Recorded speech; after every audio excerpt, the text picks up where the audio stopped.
Hey guys, it's Trey. I hope this finds you happy and healthy. You can find links for all things Squatch Me Now at our new website, squatchmenow.net. Before coronavirus shut down the planet, we had begun production on a new docu-series on the Bigfoot subject. Here's a clip from a witness interview with John. John is a college graduate, business owner, and lifelong outdoorsman who's had several strange encounters. So there in Tennessee, where this encounter happened, I had met up with my roommate one night during our Christmas time exams in 2008. Or no, this would have been 2007, winter of 2007. And my roommate and I were very close, and we hadn't seen each other a long time because we were very studious, and we had to make good grades, and we were, in exam time. So we finally run into each other, and we decide to celebrate exams, which we have the next day in about 6 hours, that we need to blow some steam off. And so we go and buy some beer. We buy a 12-pack of beer, and we're riding around drinking this beer in the route to this farmer's field that we know of that is about 15 minutes from this campus, where we can go down there and do donuts in this corn. So we go down there, driving down this wild mountain road to this field. We do these donuts, and we each probably have 3 or 4 beers while we're doing this, just horsing them. So we're driving back up the mountain, and there are these very tight switchbacks when you're going around this mountain. And we come around this turn. I'm riding passenger. My friend is driving. We come around this turn in the road, and there is this thing on 2 legs that is in the road that has got very wide shoulders and fairly long legs, but it's not very tall. I would say it's about 6 feet tall, and all of a sudden it's behind this tree, peering around this tree, looking at us. It's trees like this. This creature's doing this, looking around the tree. And we never stopped, and we kept going. We were both dead silent, and finally I was like, dude, what was that? And my roommate I think his words were, I really just don't want to talk about it. And we really didn't, and we didn't talk about it. And I told a couple of people about it up there in Tennessee, and anyway, you know how that goes. More of this interview will be included in the documentary. For now, production is on hold, but we hope to get back to filming this summer and be able to launch the project in 2021. Stay tuned to our social media and squatchmenow.net for official announcements, key art, and other updates. We'll also be posting behind the scenes of the production on the Squatch Me Now Patreon, which is also linked at squatchmenow.net. Tonight I'll be talking to Fernando. Fernando had a sighting as a kid in Northern California with several other witnesses of something they referred to as the Tree Man. My name is Fernando Ramirez. Grew up in Northern California, the San Jose area. Moved out to Southern California after joining the Marine Corps. and I've been here ever since. My encounter was back in the late '80s, mid '80s, fifth grade camp. Camp Campbell was the area. We had gone through the whole morning, mid afternoon on a hike. Um, I remember eating lunch at the top of the ridge, overseeing the Santa Cruz Mountains. On our way back, we ended up in a group of maybe four to five kids plus a counselor. Most of the day, we were, exploring the forest, learning about the vegetation. We started coming down the trail, maybe late afternoon. A windy, typical hiking trail. As we got closer to the camp, I remember walking down and the group of us seeing a tree stump that stood out to us, just because everything was so green and lush. We were coming down and seeing a stump to the left of us, about 20 feet. We kept walking. We did kind of feel creeped out about it. We were, some of the kids were saying, it kind of had a shape of a person. We kept walking down the trail, and we did have a feeling like something was following us. We did keep turning back and to look at it. Kept on walking, and pretty much remember not making any ground from it, like it was keeping pace with us. And that's when a girl, one of the kids, said that I was asking what was a tree man following us, and that's when the counselor pretty much told us to start running. Started running, kept on turning back, and when I turned back and looked, I remember seeing a big silhouette, seeing the shoulders, the head, like reddish brown color, and just being bigger than it was before. Like it had stood up and just sat there, stood there, and remember running back and all the way down to their campsite, and I remember just being scared and seeing the kids crying and the counselor crying. It happened within maybe a minute or so. I remember just there was discussions said that we might have seen a Bigfoot. And that's all I remember. And those discussions were amongst the adults we're talking. Yeah, they were there with the adults. Yeah. You said that's the first time you had heard that term, Bigfoot? Yeah, the first time I ever heard of Bigfoot. Wow. That's a heck of a first time experience learning about Bigfoot. That's a way to learn about it. You said he was squatting down at one point, you think, and then he stood up? Yeah, like it was like a stump, and then I remember seeing a stump just off to the left, and then as we kept walking, we kept turning back, and it was just there, man. It was just there, and then when the final time we started running down it was pretty much down the hill, and I remember just seeing it. No, I didn't see it, the whole action of him standing up. I remember just it being taller than it was. Right. You know what I mean? Than when we saw it in the beginning. And it was just staying like equidistant from you guys. It was just yeah. Like like just a big silhouette. That you see the silhouette. So I couldn't make detail because of the shadows of the trees and whatnot. And like I said, it was kind of dark and shadowy. Later on, I don't know if it was like been so long, but I remember that day or the next day, somebody commenting like, "Oh yeah, you guys probably saw a Bigfoot out there," So, I mean, it's been so long, But Yeah, yeah. I clearly remember just that 1 minute of panic, of like what I saw, and what I explained to people too is like if you were look at a pine tree and that texture that a pine tree has, those colors, um, but obviously without the leaves and whatnot, the pines, it was just like a big, broad, Bigfoot, I would say. Right. I just remember just seeing like, man, that thing, it looks like a man, like a big man, like that girl said. Why is that tree man following us? So it was head, shoulders. No, I didn't see no facial details. It just looked like those, those cutouts, like those silhouette cutouts that you go to the range. It Right. was like that, dude, but wider, broader.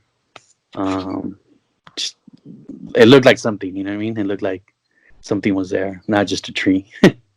Right. How far away would you say this was from the trail that you guys were on? Almost maybe. Oh, like when we were walking, Right. about 20, 25 feet to the left of us. Right. When we saw it, maybe 30, 20 feet, like in front, off to the left. So when we got next to it, it's maybe like, about 20 feet, I would say. I remember just seeing like a lot of ferns in the area, bushes and whatnot. And everything was so dark, from the shadows, because we were coming. I looked at the map years ago, and I remember we're coming from west to east to the camp. So I remember, being maybe late in the afternoon. I remember just being a lot of shadows, a lot of shadows from the trees and whatnot. So, you're a kid and you're walking along, and then next thing you know, hey, what's that? Right. That's what kind of What time of year was this? probably like around this time, April, May. Or everything's green and this looked Everything's dead. green. Mm-hmm. Yeah, this looked like dead wood, but everything else was real bright green. So that's what stood out, right? Right. Right on, man. That's quite the story. That's Yeah. I shared the stories with people, like, certain people that I talk to, and some like, oh man, that's pretty crazy. Like, I don't know, I think I left a comment. Did talk to a Native American person here. I'm a barber, so I own my own barber shop, and I was talking to him, and he was talking about spirituality and all that stuff. And I was like, hey man, what do you think about Sasquatch? He's like, oh yeah, when I was a kid, my grandpa used to tell us, that they're the forest people and whatnot. And so I kind of always been intrigued by it. You know what I mean? I talked to a kid from Washington, from Eastern Washington, and he said that the small town that he grew up with, that they have seen like a whole like clan of them. Not a big group, but a small group of Sasquatches will come down to the ponds and drink water and whatnot. wow. And that there was this lady that was always see them, and that she would feed them. And a lot of the residents there, that would say that she was crazy. Oh yeah, she said that she sees Sasquatch and whatnot. And I was like, what do you think, man? He's all, I've heard them, man. I heard them before. Like, I think they're real. Why would this lady try to, why people calling her crazy? So. I've heard a lot of stories with older sort of, Mm-hmm. women living out by themselves and having, encounters and I guess some sort of relationship, if you will, with families of these things. So that's it sounds crazy, but it's really not. There seems to be quite a bit of that going on. Yeah, I mean, I didn't really share my story when I was a kid, because I don't know why. I guess, but after that, I've always been kind of like, kind of interested in like the Loch Ness monsters, and all those uh all those stories and whatnot. And just recently, when my kids were a little bit younger, we went camping, uh, and I remember that was like the first time I kind of started sharing my story with them. And then obviously there's TV shows and whatnot. So I've told a lot of people, but some people think I'm. Some people say, oh, they just probably pranked you. I was like, I don't know, man. There were kids that were crying. Right. And if the counselor was crying. Yeah, and it was like, why would this counselor? I would think, why did she start yelling and not screaming, but it was like, run, run, everybody, run. It was kind of She was emphatic. She wanted you right. guys to move. I've worked as a counselor with kids before when I was much Yeah. younger. We might have done something like that, but we're not going to do something like that and not tell the kids eventually Hmm. that, oh, we were. I mean, it probably not even something that. I mean, that's really that's really messed up Hmm. to do to young kids. Yeah. Yeah, even back in the '80s, I think that would have been pretty. I mean, I Yeah, wish definitely. I would have kept contact with those other kids, but like I said, we were Yeah. from like different schools, so after that it was kind of squashed down. And I remember talking to my wife, and she was like, "Did you ever tell your mom?" I was like, "You know what? I was gonna tell my mom. I think when I was a kid, but I remember seeing her with a broken arm when she picked me up. So I didn't care for on the trip that I went. It was like I saw my mom with a broken arm. Like what the heck. So I think Yeah. that kind of blocked it for a lot of years and whatnot. But Right. throughout like the '90s when I was a teenager and whatnot, like we would go hiking up in the mountains and comment to my cousins and whatnot. Hey, things there's a Bigfoot out here. Oh, be quiet. Um, but even with my kids, we'll go hiking and we're like up in the over here Palomar Mountains, and I tell them, like don't you think like something lives out here besides I mean, look how big Earth is. Like we're only concentrated in like certain spots, and you come out here, there's miles and miles of wilderness. And I think there's a few like sightings here back in the day up in Fallbrook area, Camp Pendleton, where I got stationed at. There was Marines that saw something in Camp Pendleton up in the hills. Up in Fallbrook, there was like a wild man that was like I think killing people up there like in the late 1800s, and the sheriffs went out there and killed it and captured it.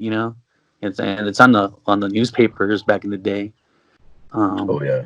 yeah, and the Pala, I think Pala out here. It's an Indian reservation, and there's been stories about people finding um, footprints in the creek, the creek bed. So I Yeah. mean, it can't just be a lot of coincidence. Well, Northern Mm, California is definitely the place to be if you want to, have an encounter. yeah, You were in the right spot. yeah, and it's like I tell people that we weren't looking for it. We're enjoying the day. Enjoying the day of hiking, and I think we were eating. The people that ran the camp, they were telling us, what plants to eat. If you were out here to get stuck. Um, I remember just the moth that grows on the trees. It grows only on the west part of the tree, right? Faces the ocean, and I remember eating that stuff, you know, Right. and eating some mushrooms that were out there and whatnot, and it was kind of neat for me, for the first time being out there, and then we're coming down the mountain, and then you know something comes out, and that's what sticks out the most, through the whole time I was out there. Like what I remember was like, when people asking, "Oh, do you ever go, fifth grade camp and whatnot?" Oh yeah, man, this is what happened. And I tell them that story. It's not about the boating that we did out there, or like the I think we played softball and whatnot or kickball, and is always that story that comes out first. What do you think that was that you saw? I tell people it was Bigfoot. It was a Bigfoot. Yeah. I mean, what do you think Bigfoot is? I think it's not an ape. I don't think it's a gorilla type or chimpanzee type or even a bonobo. I Yeah. think it's more of a like not a hybrid. I think it's just it has to be some type of other human. Yeah. Just Species. a You big know, human. like a big human species. More of like a native to the Right. forest. You know what I mean? Like Right. creatures. We adapt to everything. So Do you feel like what you saw was threatening at all, or was it just there? I think it was Yeah. just there. Like He it was was just kind of scoping us out. right. Yeah. Because I mean, we all took the whole group, the whole group that was up there took the same trail back, And I remember we were the last ones. There was nobody behind us, so It was probably maybe curious, like, all these kids are back. I don't know, Were you all making a lot of noise? Were you Yeah, well, I mean, talking, just, yeah, laughing? talking, laughing, picking up sticks and whatnot, and just being kids, and being 11-year-old kids. It's crazy to think that something that big could just sit there that still and be Mm-hmm. that camouflaged for you guys to just walk 20 to 30 feet away from this. You're only maybe 20 or 30 feet away, and you still couldn't tell quite what it was. Right. That's why. Do you remember the look on the face of the camp counselor when they saw whatever this was and told you guys? Like, yeah, it was like she saw something, I guess. Yeah. Like she saw something that scared her, and that's what why would she tell us to run if it wasn't anything? It was just a tree stump. You know what I mean? Like, or a tree. It was like a kind of like a scared look to him, and I remember just looking. I just remember, what stands out at least, certain things is that, and the girl saying, to why is the tree man following us, and then the counselor everybody just run, run, Right. and then getting back to the camp area, the campsites, and it was just being her crying. Why would she cry? Right. Yeah, I mean, and they wouldn't have been messing with you guys. I mean, they would have told you if they had been messing with you guys for sure. Right. They get in a lot of trouble for messing with little kids like that. Oh yeah. So wow, man, that's quite the story. I appreciate you sharing it. Cool, man. Thank you. I might have if I run into this other guy, he has a good story too, man. Oh man, I want to hear it. I want to hear it. This guy was actually maybe like early 20s. Right. And it was up. He was, quick. I don't know if you have a little bit of time. He was on a podcast, and they were talking. I think he was listening to the Sasquatch Chronicles, and he was kind of listening to the podcast and whatnot. And I remember him telling me that, I was hearing to this podcast and whatnot. I told him that's this story, and he told you know what, man, when I was like in my early 20s, back in the early 90s, he was up in Big Bear, up here in up in Southern California, and he says remember the smell, somebody throwing rocks at him, and thinking there was like a bunch of teenagers trying to mess with them, And he said he remembers hearing, I don't know if you remember, like growling or whatnot. But it he was like in a group with his friends. And he says that he remembers just having this feeling like, man, we got to get out of here. You know what I mean? So I'm going to try to look for him, see if I want to share his story. Yeah, I'd definitely like to talk to him for sure. You know how to get in touch. So, let him know. Reach out. Cool, man. All right, man. You be good out there, and you hear any good stories, send them my way. All right, man. Thanks. Okay, guys, that's all for tonight. I'm gonna do my best to get these podcasts out weekly. Next episode, I'll be talking to Bob. Bob is from Syracuse, New York, and has found some interesting evidence of these creatures coming very close to urban areas. We'll cover that story and more on the next episode of Squatch Me Now.